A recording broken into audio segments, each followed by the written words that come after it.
Ministre, mes chers collègues, la semaine dernière, un enfant est mort. Cette mort est tragique et nous pensons à la douleur de la famille de Naël. Cette mort a eu des conséquences collectives terribles. Des quartiers se sont embrasés, partout en France, en Île-de-France, dans de grandes villes comme dans de plus petites communes. Nos forces de l'ordre ont rétabli le calme et il faut les en remercier. Une colère au début compréhensible s'est transformée progressivement en haine aveugle, propice au pillage. Les sénateurs et sénatrices socialistes ont évidemment appelé au calme. La République ne peut pas exister sans ordre, mais elle ne peut pas reposer que sur l'ordre. Le concours Lépine des postures autoritaires nous laisse entre la colère et l'hébétude. 2 claques et au lit, une cagnotte par-ci, une milice par-là, une dose de régression ethnique, c'est l'incendie après l'incendie. La question que je souhaite vous poser s'adresse à vous puisque vous êtes aux responsabilités. Mais nous avons tous à y répondre. Une grande partie de la jeunesse paie aujourd'hui notre échec collectif à faire rayonner la République. Nous n'avons pas désamorcé les bombes plantées dans les fondations de notre société. Les causes en sont multiples et variées.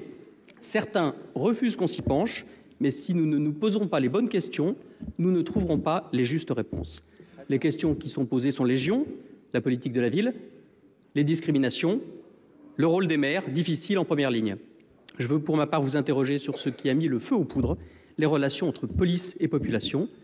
Fin 2020, un Beauvau de la sécurité était convoqué sur ces sujets. Si des choses utiles en sont sorties pour la police, et nous avons voté la LOPMI, force est de constater que toute la population est loin d'être réconciliée avec sa police. Monsieur le ministre, comment comptez-vous désormais améliorer concrètement cette question des rapports entre police et population? Pour vous répondre, la parole est au ministre de l'Intérieur et des Outre-mer, M. Gérald Darmanin. Monsieur le ministre. Merci, Monsieur le Président, Mesdames et Messieurs les sénateurs. Monsieur le sénateur Durin, à Nanterre, il y a eu un drame et je crois que les premiers mots que j'ai pu avoir comme ministre de l'Intérieur, comme la Première ministre évidemment, étaient des mots de transparence, d'équilibre, parce que si on soutient les forces de l'ordre, et je pense que vous voyez et vous soutenez également les forces de l'ordre comme nous le faisons, il faut savoir dire les choses et ne pas mentir aux Français. La justice passe. Ce policier qui a toujours la présomption d'innocence, je souhaite le souligner, a été mis en garde à vue, a été mis en examen. Il existe donc des indices graves et concordants, comme quoi il serait responsable de la mort en dehors de la loi de la République, en dehors de la déontologie de ce jeune homme, et il est en détention provisoire. Je veux aussi, en disant ça, avoir une pensée pour les 800 policiers, gendarmes et sapeurs-pompiers blessés pendant ces 4 jours d'émeute et qui ont été courageux et à la hauteur de ce que la nation leur offre comme confiance. Et je veux ici le souligner. Bien sûr, on peut toujours améliorer le travail de la police et de la gendarmerie, monsieur le sénateur. Et évidemment, il y a toujours des efforts à faire. Mais est-ce que le comportement de la police, comme je l'entends parfois depuis plusieurs heures, est-ce la seule réponse aux difficultés que nous connaissons et est-ce la seule réponse aux violences? Si c'est le cas, pourquoi on a attaqué des sapeurs-pompiers? Ils ne contrôlent personne. Ils sauvent tout le monde. Pourquoi on a attaqué des polices municipales? 78 postes de police municipale.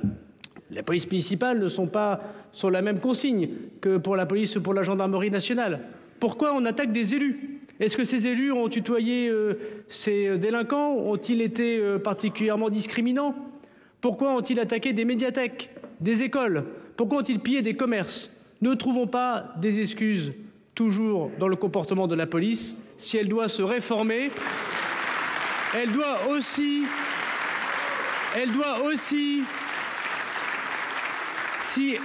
si elle doit se réformer, monsieur Durin, et je sais que je parle à un républicain, elle doit aussi d'éviter être un bouc émissaire pour se poser les bonnes questions.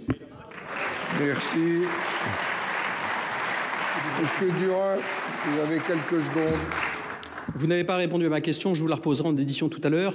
Alors que des vents mauvais, des vents sécuritaires soufflent, alors que certains des syndicats policiers s'égarent dans des tracts inquiétants, nous vous demandons, monsieur le ministre, de tenir bon sur les principes républicains de la police de la République.